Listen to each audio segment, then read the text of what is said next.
What is going on, casuals? Today, I'm going to be recapping UFC Fight Night, Kape versus Horiguchi, giving my thoughts and breakdown on every fight. And let's just get right into it. I went 8-4 on picks. I got a couple of good underdogs, a couple of big favorites lost. It is what it is. Sometimes we get some right, sometimes we get some wrong. But most importantly, I didn't go negative on picks, which is most important. Besides the main event, which I got wrong. Fuck.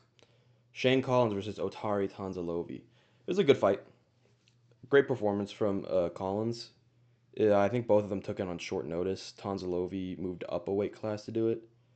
Shane Collins, I think, was coming off a fight recently. Um, it was a really good fight overall. It seemed to go pretty much how I expected it to go. Just Tanzalovi getting the takedowns a little more than I thought. I thought the physicality of Shane Collins and him being bigger would help him stuff them more, but it did help him defend a lot and then get up a lot easier. It helped him pressure Tanzalovi more, and that's where he kind of got to his bread and butter, which was the boxing. His boxing is really good. He's kind of got his boxing kind of reminds me of, I don't know, who does it, almost like a, it's hard to describe. It reminds me of someone, but I can't put my finger on it. I can't put my finger on who it reminds me of, but it's really good. Very technical boxing. He works the head and body very well.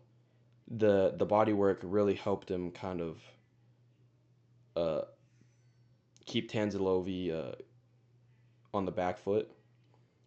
In the clinch, he was working the knees to the body really well. He's kind of got like a Dan Hooker style of defensive grappling where he'll like jump a guillotine to help shuck off takedowns and defend them. He'll threaten with submissions off of his back to keep you off and then scramble back up. Kind of similar, but I'd say a little bit more physical, a little better at stuffing the takedowns at the start. Overall, a good performance. Uh, Otari Tanzalovi in Marab's corner. His It was kind of shocking. After the fight, where he clearly lost, everyone in his corner fucking threw his hands up, except Marab. Marab was the only one who didn't throw his hands up. He kind of just like looked down at the ground. He was like, shit. But Tanzalovi just in his corner threw his hands up in the air like, what? I can't believe we lost. We got backed up for the entire fight and we got pieced up and only got a couple of takedowns we did nothing with. It's kind of the story of the fight. I'll run through these next two quick. Santos versus Rosa. Went exactly as I expected. Luana Santos was able to smudge, get takedowns, just make the fight really boring, real simple and easy for her to win. Just maintain top position. Cara Rosa, first round, Luana Santos just kind of like backed up, got her to the ground, and uh, maintained position. Second round, Cara Rosa, I think, slipped on a kick early and then just got smudged the entire round. And then the third round was similar to the first, just Santos was just backing up and, landing shots on the back foot and got another takedown. It was a boring fight. Santos has good judo, good throws, good control, good takedowns from the body lock. She maintains position really well. She's got some good wins now. She's actually a pretty competent and good women's fighter. Like, what are her wins now? But she's what, three? I mean, what she's got? Tynar Lisboa, not really good. Carol Rosa and Melissa Croden. Those two are pretty good women's fighters. So she's pretty good. She's pretty skilled overall. Uh, yeah, pretty impressive performance for her. Good job. Levon Shokeli versus Leon Shabazian. Leon Shabazian was a victim. Leon Shabazian is genuinely a victim. He cannot fight. Shokeli walked forward, landed 2 leg kicks. The first leg kick immediately hurt Shabazian. Bad. Second one, Shabazian just backs up to the fence and covers up. Shokeli just unloads a combination to the head. Shabazian's blocking it. He then just throws a 1-2 and hook to the body.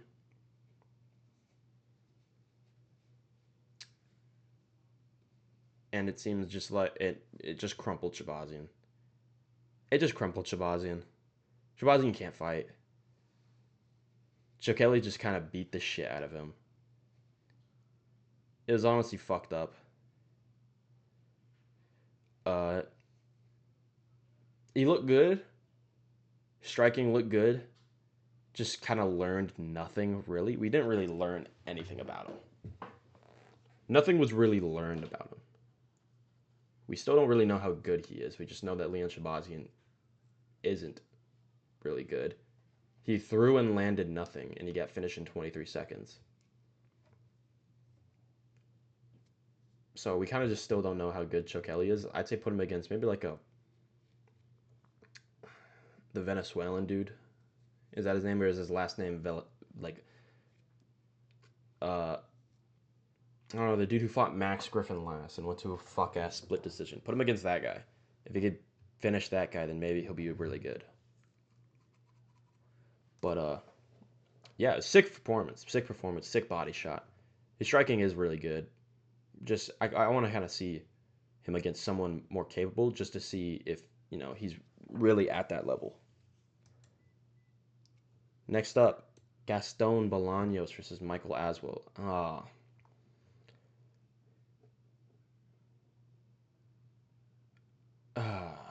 Michael Aswell doesn't have enough power on the feet to. He has like no power on the feet at all. He has output, he has speed, he has good boxing. Just doesn't have power.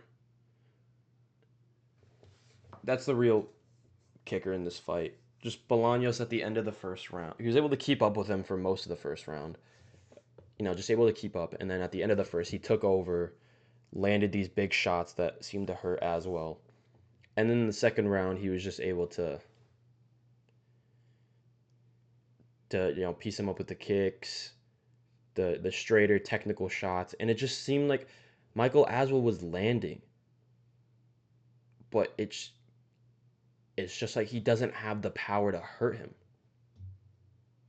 Like he didn't have if that was, I genuinely think if you put Shane Collins where Michael Aswell is and Michael Aswell where Shane Collins is,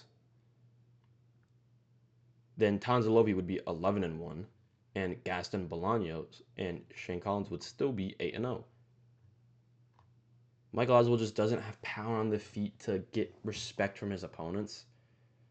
And it sucks because he is pretty good. He trains with Joshua Van. He's got a good team behind him.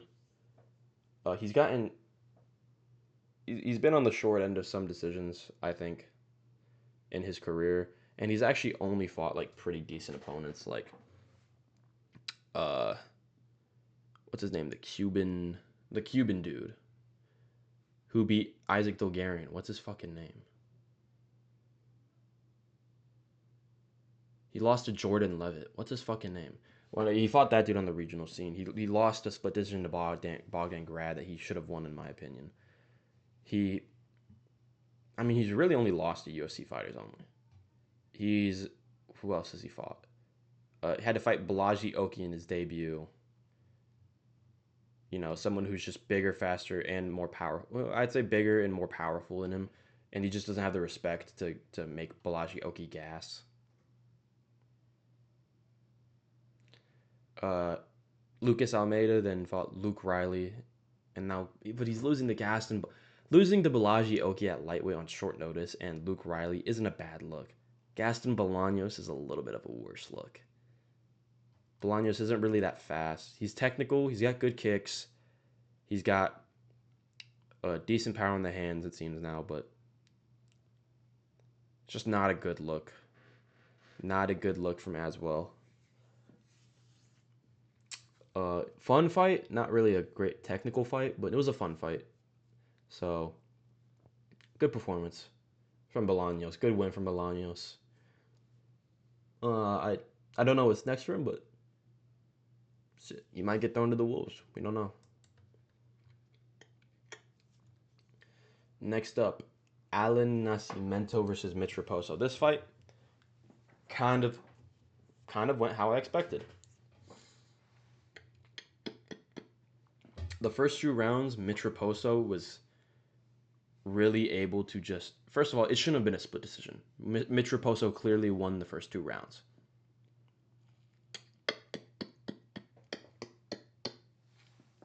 Sorry, there's like something in my throat, and that's what I do to try to scratch it. It's weird. Oh, that's better.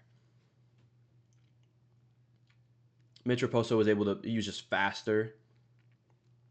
He was way faster on the feet.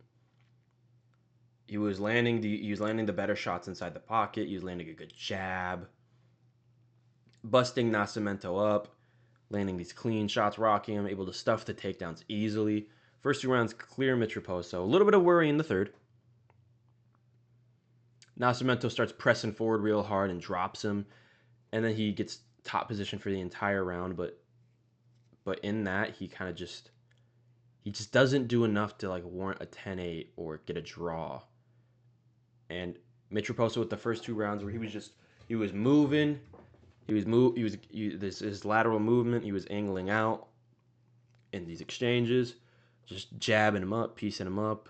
Nascimento, all he could really land were these leg kicks. So great performance from Mitch Raposo. He looked sick.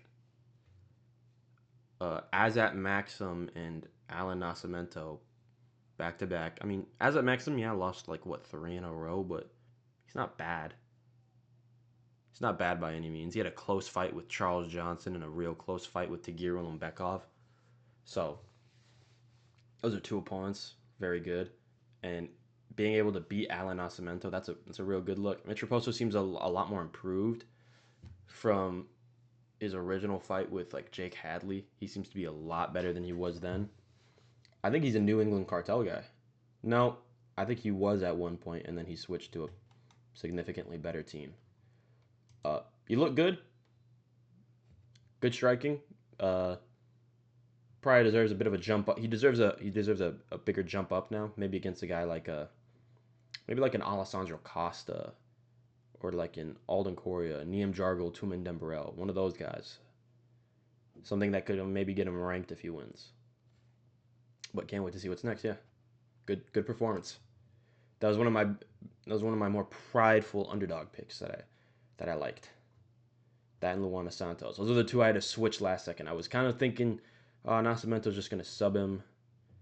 It's probably gonna be easy, and then I'm like, no, I just don't think that at all. So I had to switch to Mitch Raposo. Almost forgot to switch him on Tapology. That would have been bad. Next up, Bia Mesquita versus Melissa Mullins. Maybe Bia Mesquita is not as good as I think, because Melissa Mullins could have won if she wasn't genuinely stupid and dumb. So Bia Mesquita is kind of just marching forward at her, landing her, throwing her punches. She throws punches with her chin wide in the air. And eventually, while she's pressing forward, trying to throw her combinations, Melissa Mullins, I think the more technical looking striker, and obviously the more technical striker, catches her hard with a left hook, rocks her real bad. Mesquita starts essentially fighting to try and get a body lock, which she does, and then she gets taken down. And then Melissa Mullins just stays in her guard the entire time, and just Mesquita clearly moving her legs up higher and higher, getting closer to in better positions to get a triangle or an armbar.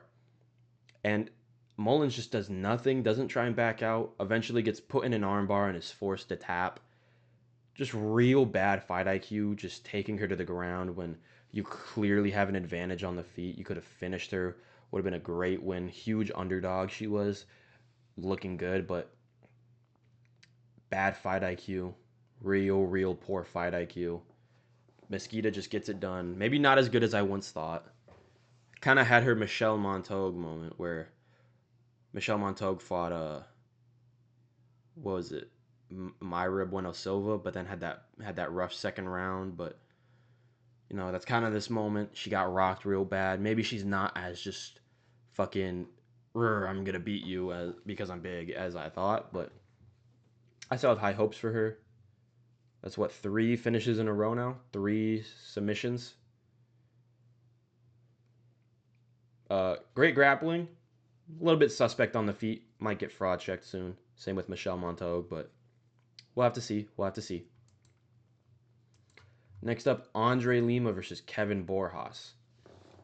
Kevin Borjas pulls off the upset, biggest underdog on the card.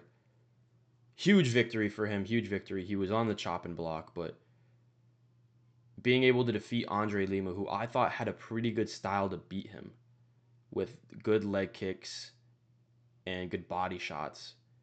Andre Lima just looked a little stuck in the mud. Uh, Kevin Borjas, they seem to be equal in speed, but Kevin Borjas seemed to just throw in combination. Uh, the first round with the first round, I thought Kevin Borjas won because they were kind of going even, and then he rocked Andre Lima at the end of the fight. Kind of had one of those Kevin Borjas moments where he'll always just rock his opponent real bad. He did it against Joshua Van. He rocked him bad. Uh, Against Ronaldo Rodriguez, he rocked him super bad. He did it against Andre Lima now. Against Emanol Rodriguez, he caught him bad with a left hook. Kevin Borjas is a really good flyweight. He's really fucking good. He's explosive. He's got pretty good takedowns. Or no. He's got pretty good takedown defense, in my opinion. He's explosive. He's fast, and he's shown an improvement to his cardio and his boxing.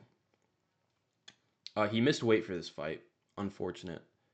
But regardless of missing weight, he only missed weight because, he had to take the fight on such short notice.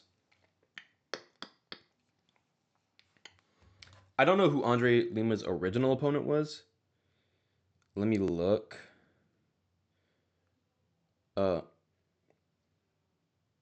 This kind of sucks because he was my... Damn, he was kind of my guy. Oh, that's right. He was scheduled to fight Dong Hun Choi twice. That didn't pan out too well. But I mean, it still ended up working out for him really well. What am I talking about? No, it didn't. No, it didn't. Maybe Dong Hun Choi would have pieced him the fuck up, but then again, maybe Kevin Borjas would smoke Dong Hun Choi. We'll have to see. First round, Borjas won. I think rocked him at the end. Second round, it looked like Andre Lima was starting to get to him with the leg kicks and the pressure, having Borjas on his back foot. And then eventually they have this exchange where they both throw kicks, and it looks like Andre Lima almost just like kicks him, and his big toe like catches his fucking asshole. But Borjas claimed, I believe him because he was fucking out of the count and sweating bullets while he was recovering for like 5 minutes straight. He took all 5 minutes. I guess Lima's toe went under the cup and then clipped Andre Borjas's little testes, and that's a bad one. That's painful. But it seems it gave Borjas a lot of time to recover, and it seems like it kind of took Lima out of the fight a bit. And then when Borjas comes back, he's got really good he's landing his good combinations, like really good head and body shots. Ended up getting enough recovery time and enough working in that round to really steal the round. And then third round, Lima pressures more, but it's too little too late. Doesn't really land anything. Borjas still arguably wins the round, landing cleaner shots. It was a really good performance from Borjas. He looks sick. He's fast. He's powerful. Uh, he's he's active in his fights, and I kind of want to see more from him. I want to see him. I want to see him. Give him a little bit of a layup. I want to see how like put him against like a. Oh, you can't put him against Matt Schnell. Schnell retired. But I'd like to see how he would do against like a Matt Schnell. So against someone a little bit more on his level that he can. Well, now we know someone on his level. Andre Lima is pretty good, but someone a little more, someone that he could like smoke out with his like signature just piston right hand. He looks sick. He looked good. I'd like to see him get a highlight. I need to see a highlight from him now. That's what we need. We've seen him piece people up. We've seen him beat people by decision. Good fighters. Let's see him. Let's see him. Let's see him get a highlight reel. I'd like to see that from him next. Next up, Vinicius Oliveira versus Andre Fili. Sick fight. He beat the shit out of Andre Fili. You can clearly see by the color of Andre Fili, he got worked at all levels.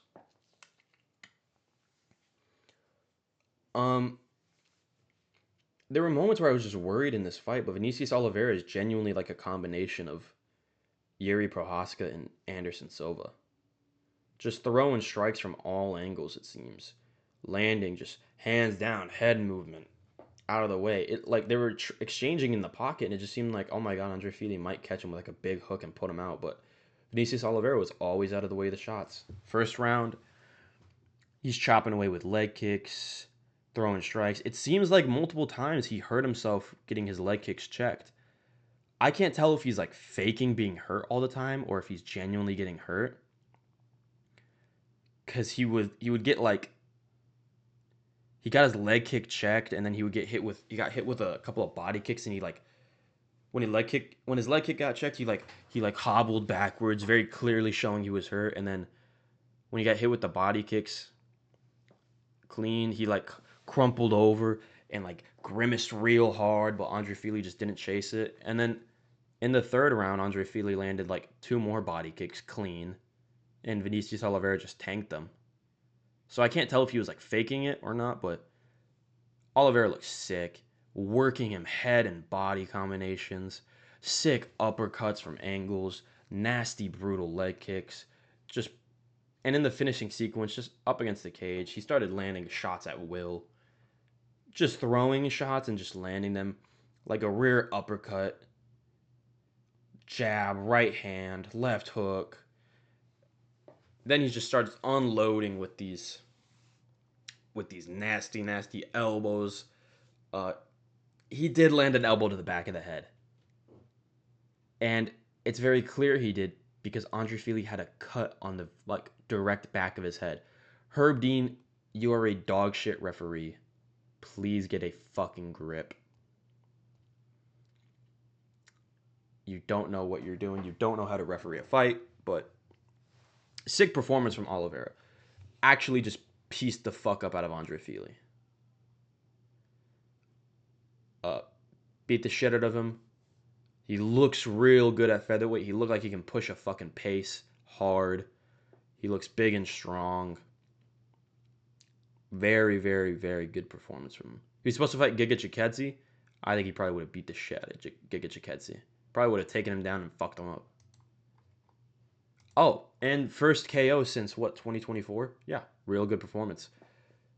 5-1 in the UFC. Oh yeah, just give him a step up. Give him someone big at featherweight.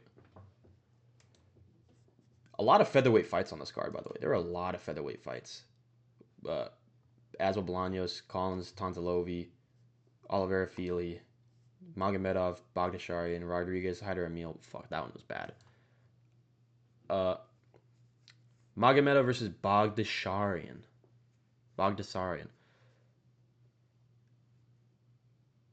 This fight was looking decent. It looked like Bagdasarian was kind of getting to him. Not really, but it kind of looked like he looked a little fast. He looked a little like the speed was, I guess, starting to trouble him a little. And starting to cause a little bit of issues, but I think I can't remember if he got taken down or if he tripped on a kick. But eventually they ended up on the ground.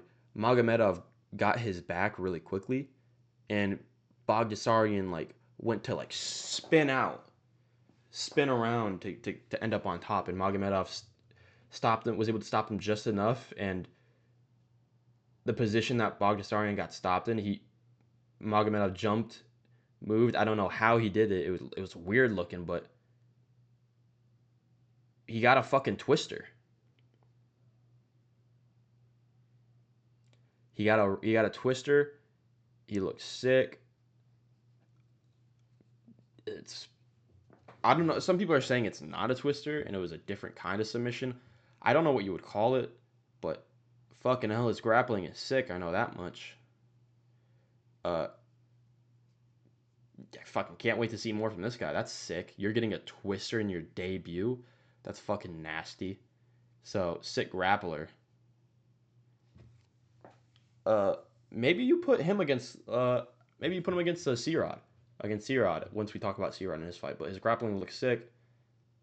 Uh, Not much to say about his striking. Anything about that? Nothing really happened on the feet. Everything important happened on the ground. But yeah, great fight, great performance, sick performance. That's the type of stuff you want to see in your debut. Hell yeah. Christian Rodriguez versus Haider Emil. Haider Emil got slimed out bad. He got slimed out. It looked like C-Rod was rocking him with the straight right, but for most of this fight, it wasn't like big problems. Haider Emil, pressuring forward, throwing his leg kicks, his shots to the body. It's classic pressure, output, all that. He was able to use stuff in the takedowns pretty well, defending takedowns, getting back up real easy. It looked like he was gonna start to get to C-Rod. Uh, C-Rod looked incredibly improved on the feet, a lot more technical, and it was very clear because eventually they get into an exchange. They throw a 1-2. Haider Emil comes back with a left hook, with a hook, and his rear hand not by his face, and C-Rod comes up high with a head kick, drops Haider Emil bad. Haider Emil shoots in to try and save himself. C-Rod gets real deep on a guillotine, and he fucking puts him out cold. 6-6 submission. Nasty work. He looked sick. Very improved on the feet. Technical. It sucks. I like Haider Emil. He's a fun fighter, but shit. Getting done dirty now, like 2 times in his last 3 fights. Fucking slimed out by C-Rod. Slimed out by Jose Delgado. And he was on a 3-fight win streak at one point. With, had those wins over. He has a win over what's his face. William Gomez. That's a really good win. He has a win over him. Fuck.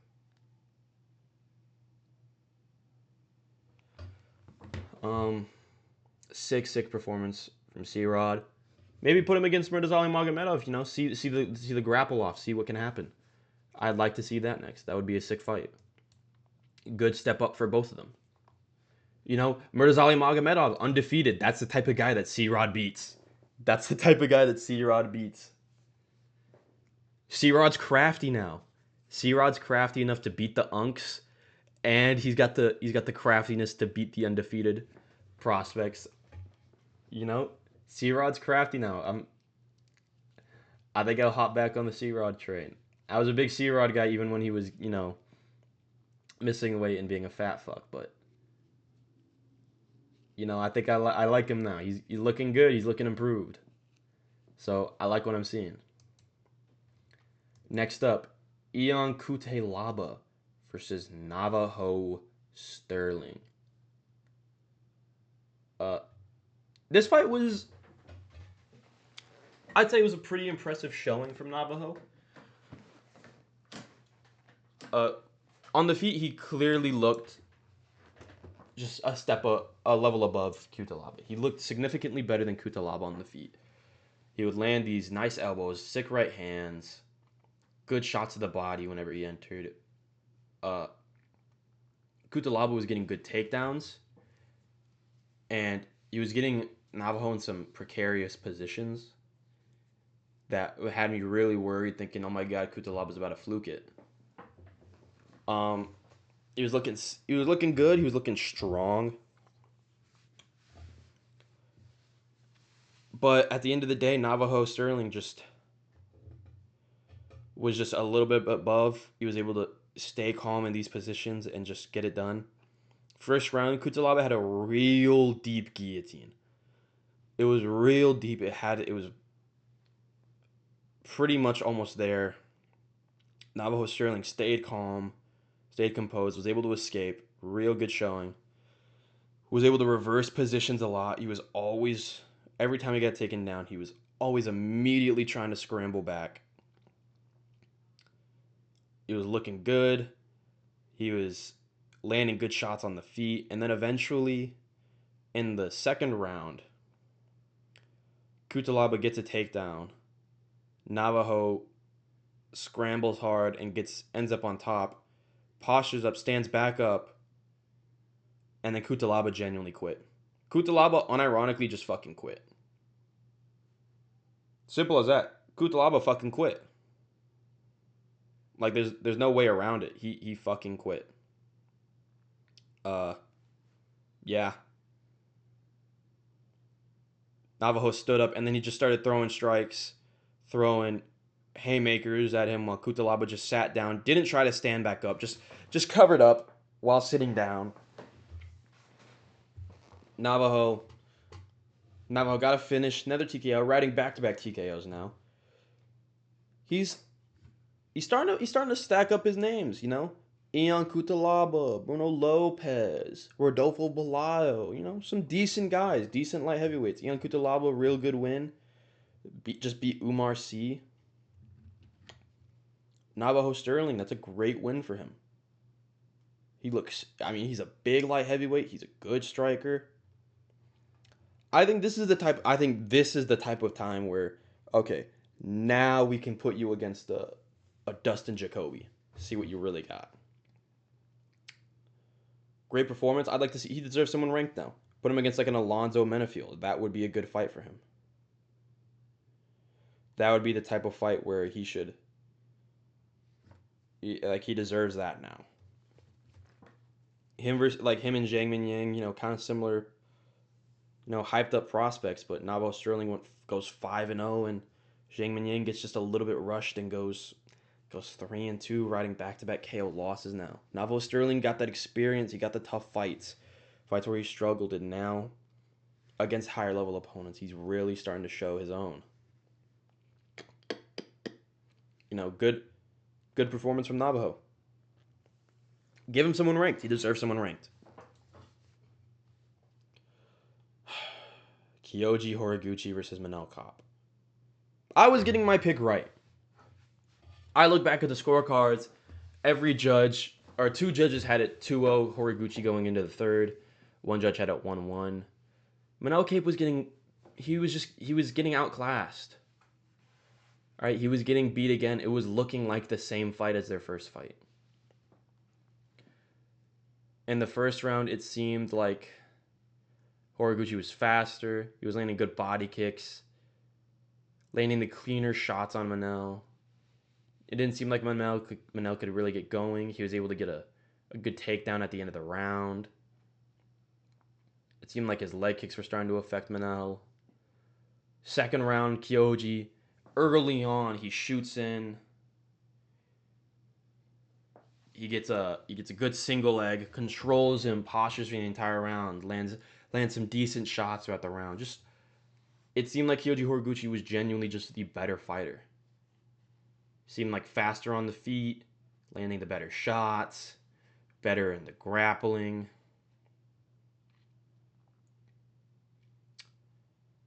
Third round comes. Manel Kape comes out hard, comes out fast, but it looks like Kyoji Horiguchi against the fence. Moving his head well, just lands the better shot. It seemed like when Manel Kape just tried to pressure him forward, Horiguchi would just move his head and land the better shots. But eventually, Manel Kape has that fucking tit power. He has that fucking titty power. He was able to slime out Royval and slime out Horiguchi, but couldn't drop fucking Bruno Silva. Couldn't drop Asho Mabayev. Joshua Van was able to drop Bruno Silva. Joshua Van was able to drop Almabai. Joshua Van was able to. Edgar Shirez was able to drop Bruno Silva. You know?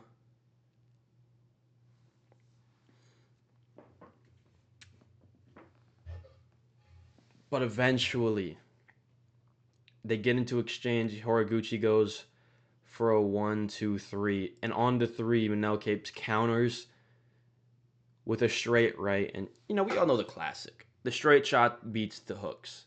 Straight shots always beat looping shots. They'll get there faster.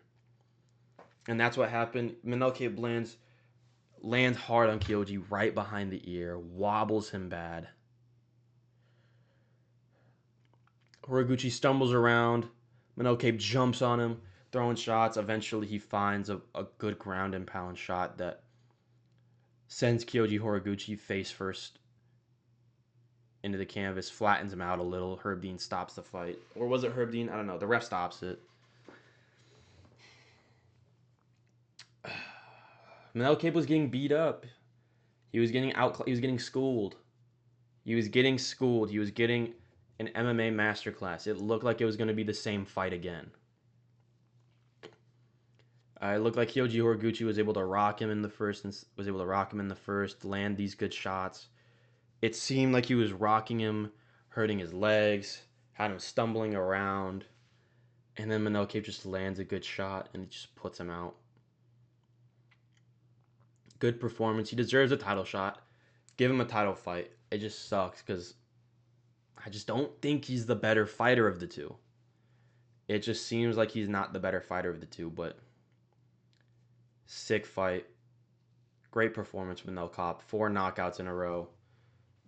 Couldn't knock out David Vorak. Couldn't knock out Felipe dos Santos. Couldn't drop Mateus Nicolau when he got into the UFC. Couldn't drop Muhammad Makayev, but now he's able to start sliming out all of these guys. Good performance, good showing. He looked good. Really, really, really, really nasty knockout from him. Great win. Give him the title shot, but let me know what you guys think down below. Your guys' thoughts, breakdowns. Joshua Van's gonna make this guy a victim. We all know we had to make it clear and apparent is a Joshua Van victim. Let me know what you guys think down below. Yeah, that's it. See ya.